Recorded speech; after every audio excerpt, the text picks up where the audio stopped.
என்றால் இலங்கையில் அந்த அளவுக்கு சாட்சிகளை சீர்குலைப்பதில் பலர் தீவிரம் காட்டி வருகிறார்கள். அரசு இந்த விடயத்திலே பொறுப்போடு செயற்பட வேண்டும். நீதிமன்றம் வழங்குகின்ற அல்லது நீதிமன்றத்தின் மேற்பார்வைகளை முழுமையாக அரசு நடைமுறைப்படுத்த வேண்டும். எந்த ஒரு கட்டத்திலும் மனிதாபிமானம் அல்லது கோரிக்கைகளை ஏற்கின்ற வகைக்கு செல்லக்கூடாது. இது ஒரு மிகவும் ஒரு முக்கியமான வழக்காக மாறிவிட்டது. இந்த வழக்கிலே எந்த ஒரு இடத்திலும் மனிதாபிமானம் கொடுக்கக்கூடாது என்பது பலருடைய கருத்தாகவும் முக்கிய கோரிக்கையாகவும் இருக்கிறது. எனவே இந்த தகவலோடு பொறுத்திருந்து பார்ப்போம் என்ன இடம்பெறப் போகிறது என்று.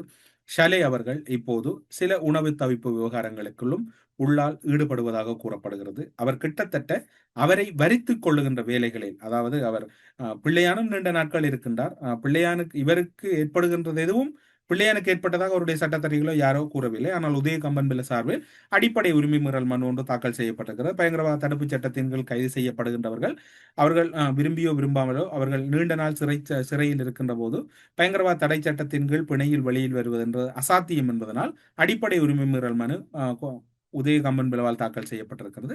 அதே போன்று ஷலை அவர்களும் அடிப்படை உரிமை மீறல் மனுவை தாக்கல் செய்யலாம். ஏன் இவ்வாறு குழம்புகிறார்கள், ஏன் இவ்வாறு கவலை கொள்கிறார்கள், அல்லது ஒரு கட்டத்துக்கு பிறகு இவ்வாறான விடயங்களை எல்லாம் கூறி மன அழுத்தத்தினால் பழைய விடயங்களை மறந்து விட்டோம், எனக்கு ஞாபகம் இல்லாமல் இருக்கிறது, எதுவும் தெரியாது என்று நேற்று திலிப்பு பீரிஸ் மேலதிக சொலிசிட்டர் ஜெனரல் கூறியது போன்று சிறந்த நடிகனாக சுரேஷ் ஷலே இருக்கின்றார் என்று அவர் நீதிமன்றத்திலே வலியுறுத்திய ஒரு விடயம் இருந்தது. அப்படி பார்க்கின்ற போது விசாரணைகள் இறுக்கமடைகின்ற போது எனக்கு எதுவும் தெரியாது, மன அழுத்தத்தால் மறந்து விட்டேன் என்றால் எதைத்தான் செய்ய முடியும்? இலங்கையிலே 2 ஆப்ஷன் இருக்கின்றது. ஒன்றில் அவர்களை முழுமையாக அந்த இடத்திலிருந்து முடித்து கட்டுவது. அப்படி என்றால் அவர்கள் மனநிலை குழம்பியவர்கள் அல்லது மனநிலை பாதிக்கப்பட்டவர்கள் என்றால் நீதிமன்றத்திலும் கூட அதற்கு ஒரு ஏற்பாடு இருக்கின்றது. அவர்களை மேற்கொண்டு விசாரணை செய்ய முடியாது என்று நாமல் ராஜபக்சவின் பாட்டியினுடைய விவகாரத்தை நீங்கள் பார்க்கலாம். அது போன்று பலருடைய விவகாரம் இருக்கலாம். ஏதோ ஒரு பெரும் சதி மூடி மறைப்பதற்கு நாசகார சக்திகள் ஈடுபடுகிறது.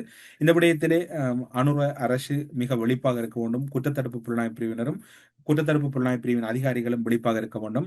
இன்னும் ஒரு மிக மிக முக்கியமான விடயம், தென்னிலங்கையிலே சுரேஷ் சாலை கோட்டபாய ராஜபக்ச விவகாரங்கள் அழுத்தங்கள் அதிகரிக்கின்ற போது வடக்கு கிழக்கு மற்றும் பல இடங்களில் மலையகம் போன்ற பகுதிகளிலே சட்டம் ஒழுங்கு சீர்குலைவதை நீங்கள் அவதானித்திருப்பீர்கள்.